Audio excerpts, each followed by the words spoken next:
I, 35-year-old male, and my girlfriend Sarah, 35-year-old female, have been together for 4 years. She has a son, Nathan, 9 years old, with her ex Mark, 36 years old. Sarah has full custody of Nathan, and her ex has scheduled visitations one weekend every month.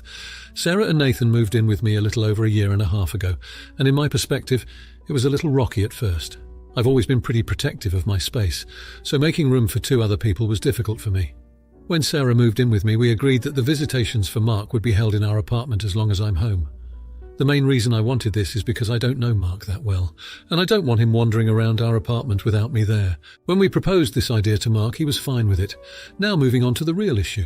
3 weeks ago marked 4 months since Mark's last visit, so I asked Sarah when he was planning on visiting Nathan. My girlfriend replied by shrugging her shoulders and telling me she'd ask. She never followed up on it. So a few days ago I asked when Mark's next visit was, and Sarah said she'd tell me when she knew. Nathan was in the living room but had apparently overheard us and shouted something along the lines of, "Dad was here last weekend, remember?" Sarah's face immediately dropped, and when I asked what Nathan meant, she wouldn't give me a direct answer. Eventually, she ended up telling me that for the past 2 visits, Mark had been to our apartment when I was working. When I accused her of going back on our agreement, she kept telling me this was her home too, and she could invite whoever she wanted, and that it was fine because she was here and watching. I told her that was besides the point, and she violated my trust. It blew up into a huge argument, which ended with me telling her to get out of my apartment. She packed up and left with Nathan. The last I heard, she was staying with her parents. I've gotten several messages from both Sarah and her parents calling me a jerk for kicking Sarah and Nathan out of their home for something so small. She's even been blasting me on Instagram and Facebook about how horrible I am to do this to her. It's got me thinking I might be the AH, but I'm not entirely sure yet. Am I the idiot? ETA. I can see why it's important, but the court order was instructed because of Mark having a criminal record. I'm not sure what it's for, as Sarah has never directly told me, and I didn't want to push her to tell me. ETA 2. Update posted to my account. Now for a few comments before the update. Comment 1. The rule about you supervising the dad and not thinking her supervision was good enough is kind of stupid. That was supposed to be her home too. You've been living together long enough that even if that rule seemed appropriate at the beginning, you should have relaxed it after 18 months. Living with a woman with a kid means co-parenting with the father will be a part of your life. However, she outright lied to you and put a child in the middle of that dishonesty. That is absolutely a reason to end a relationship. Lying about something she disagrees with, even though it's stupid, would lead me to wonder what else she lies about. Anyway, I think both of you were wrong. Everyone sucks here. Comment 2.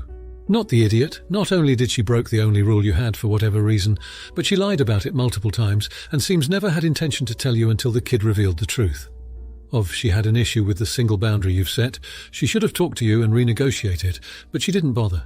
And I'm sorry, but letting someone move in with you doesn't automatically make you and them 100% equal residents in a house you own, especially when it comes to conditions that were agreed on before the move. Comment 3. Everyone sucks here. She shouldn't have lied, and that's weird, but dude, you kicked them out like they were guests. You just said they've been living there for a year and a half. You kicked a child out of his home instantly on a whim for something he had nothing to do with. WTF. I hope at least you consider this a breakup and are done with them both in your life, because if you have any notion of treating this as a standard couples dispute that needs resolving after that. Now for the update. It's been a whirlwind couple of months since my last post, and I thought this community, which gave me so much perspective, deserved an update. After Sarah, Nathan and I had that huge fallout, things seemed like they couldn't get any worse. But life has a funny way of patching things up when you least expect it. I spent a lot of time reflecting on what happened, my part in it, Sarah's perspective, and most importantly, what Nathan must be going through. It dawned on me that the core of the issue wasn't about Mark's visits, but trust and communication between Sarah and me.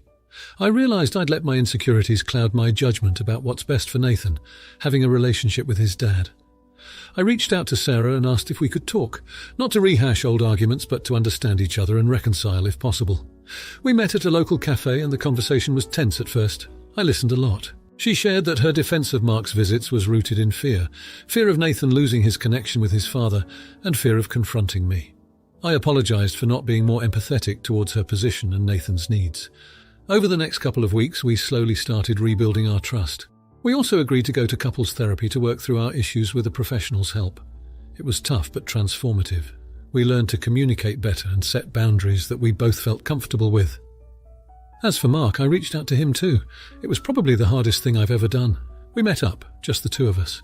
I told him I wanted Nathan to have his father in his life, and that I was sorry for letting things get so out of hand. To my surprise, Mark was understanding. He admitted that he should have respected our initial agreement and reassured me that he didn't want to replace me in Nathan's life. We've since established a visitation schedule that doesn't exclude me, but also doesn't require my presence every time. Sarah, Nathan and I are back living together. It's not perfect, but it's home, and it's peaceful. Nathan has been happier too, now that he's seeing his dad regularly without the tension.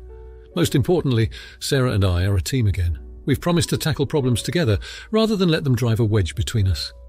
It took this crisis to make us realize how much we needed to grow as partners and as a family. I'm grateful for the tough lessons learned and for the second chance to make things right.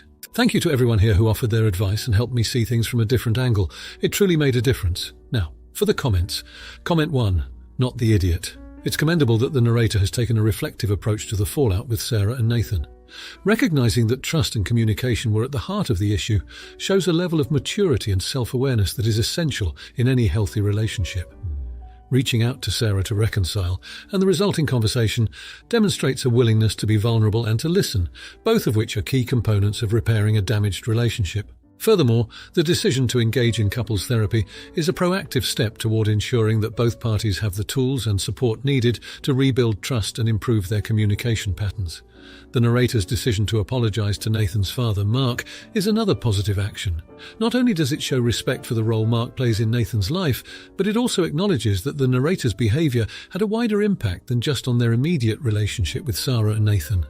Establishing a visitation schedule that respects everyone's needs and boundaries is a thoughtful resolution to what could have been a contentious issue. Living together again and committing to tackling problems as a team is a hopeful outcome. Comment 2. No idiots here.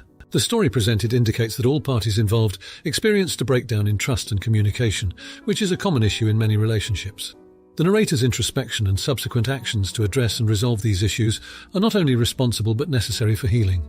By reaching out to reconcile with Sarah, the narrator is taking the first step toward mending their relationship, and the tense conversation that follows is a natural part of the healing process. Sharing fears and apologies is not easy, and doing so is a sign of strength and commitment to the relationship. Opting for couples therapy is a wise decision. It provides a structured environment for both Sarah and the narrator to work through their issues with the guidance of a professional. This choice signifies a long-term investment in the health of the relationship and a recognition that sometimes outside help is required to navigate complex emotional landscapes. Comment 3. Everyone sucks here.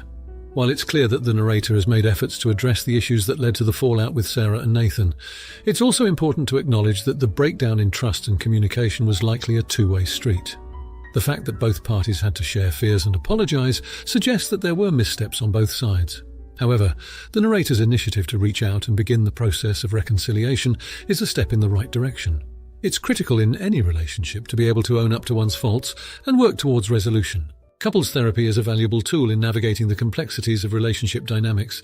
The decision to attend therapy together shows a commitment to understanding one another and developing healthier communication habits. This move indicates that the narrator and Sarah are ready to put in the work necessary to ensure their relationship's longevity. The narrator's outreach to Mark is also a commendable effort to mend fences and shows a recognition of the wider implications of their actions. By establishing a visitation schedule, the narrator is prioritizing Nathan's needs and the importance of his relationship with his father. Now, for the next story. I'm a single mum to Emmy, who is 6 years old. Emmy is my only child. She's been sick since she was 2, and if I'm going to be honest, she likely won't make it to 10. Her dad left us when she got sick. Emmy spends 1 week in the hospital and then a week at home. Because of this, the last time I was able to send her to school was 2 years ago, when we were able to do preschool for 3 hours a day, 2 days a week, and they still wore masks. Now the only time she's around other kids is when she's in the hospital. Emmy hates sharing her toys, so I try not to make her do it. Usually when we see her cousins, I'll buy something like a big pack of chalk and a gallon of bubbles, and I'll tell her it's for everybody, but that's the only time she'll share. My sister and her 2 daughters, aged 5 and 7, are living with us temporarily. It's been difficult for everyone. At first I switched rooms with Emmy, and we put all 3 girls in the master bedroom, but Emmy hated sharing rooms and said the girls were always touching her stuff, so we switched back and I put the girls in the spare room with their mum. My sister was complaining that the room was too crowded, so she's staying on a cot in my office, but apparently that's also uncomfortable, so she wants the girls to share again.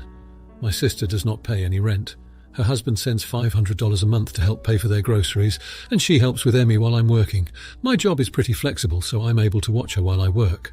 They've also been complaining that I take Emmy on day weekend trips without them. Emmy just spent the week in the hospital, and we came home on Saturday. My niece's beds were moved into Emmy's room, and her toys were everywhere. I confronted my sister, and she said Emmy isn't using her room or her toys half the time, and that little girls should be sharing with each other. I told her that Emmy has already made it clear that she does not want to share her room or her toys, and that her room needs to be the way we left it by the end of the day. She says I'm being unfair, so I snapped at her that I will be prioritising my kid over her ungrateful self and her kids, and that if she can't get over my kid not sharing, she needs to find somewhere else to live. They did fix Emmy's room, but they haven't been talking to us. At this point, I'm thinking about kicking them out anyway. Am I the idiot for telling her she needs to get over my kid not sharing or move out? Now, for a few comments before the update. Comment 1. It sounds like your sister is in a fragile place right now.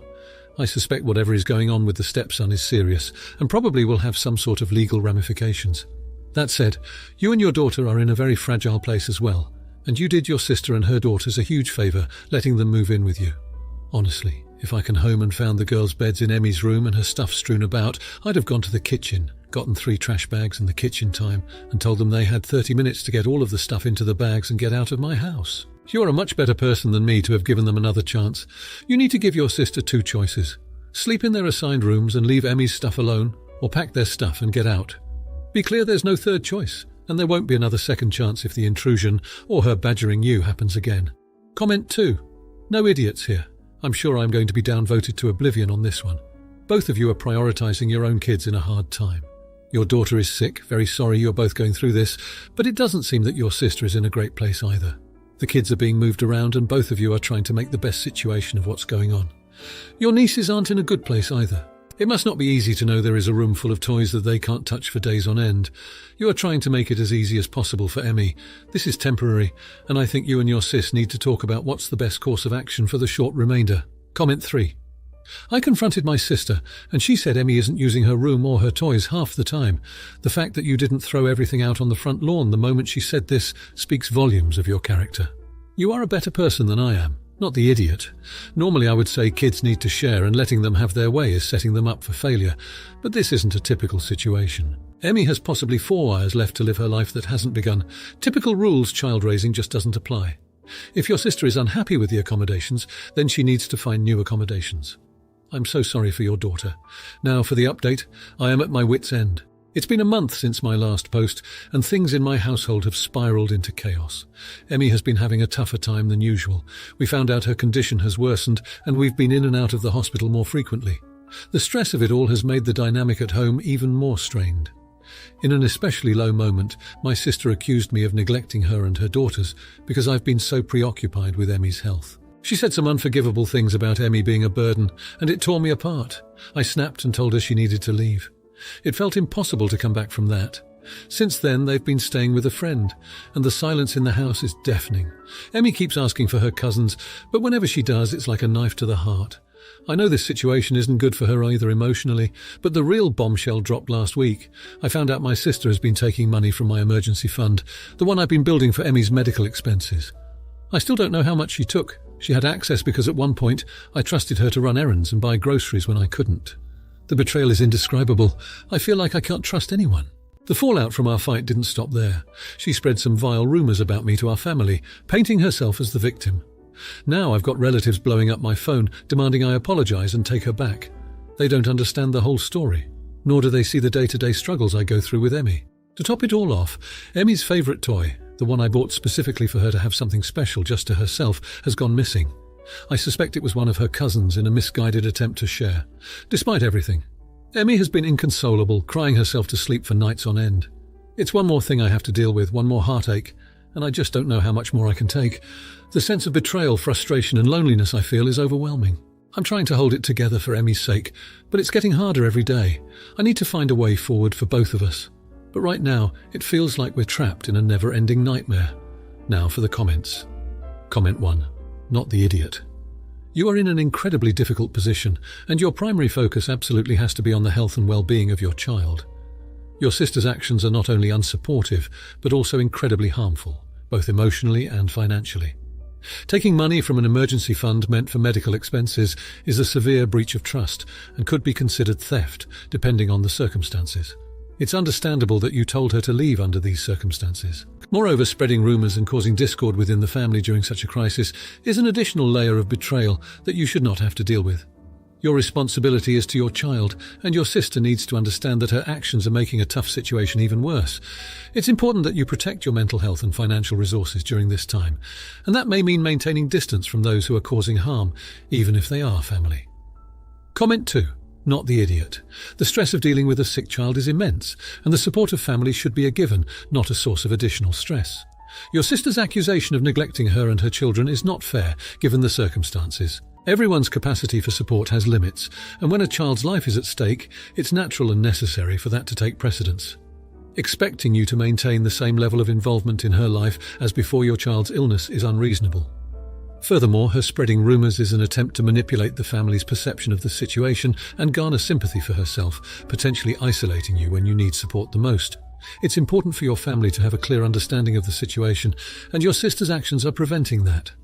Standing up for yourself and your child in this situation is not just appropriate, it's essential. It's also critical for you to secure your financial resources and ensure that no further theft occurs, which may involve legal action to protect your emergency fund. Comment 3. Not the idiot. Your child's health crisis is a moment where compassion and understanding from family should be unconditional. Your sister's behaviour is not only unsupportive, but detrimental to the situation. The loss of your child's favourite toy might seem small in comparison to the financial and emotional betrayal, but it's a significant issue as it directly affects your child's comfort and emotional state. In times of illness, especially for children, familiar items can be a huge source of solace and stability. The fact that this has also been compromised suggests a lack of empathy and consideration for what your child is going through. At this point, your priority is and should be the physical and emotional well-being of your child, and any actions that detract from that goal are not justifiable. It's important to establish boundaries with your sister and any family members who are not contributing positively to your situation. While family conflict is challenging, it's sometimes necessary to step back from toxic relationships to focus on the immediate needs of your child and yourself. If you like this video, you'll probably like these too. Also, while you're here, please consider subscribing. It's your support that keeps this channel alive and allows me to make better and longer videos. Have a great day.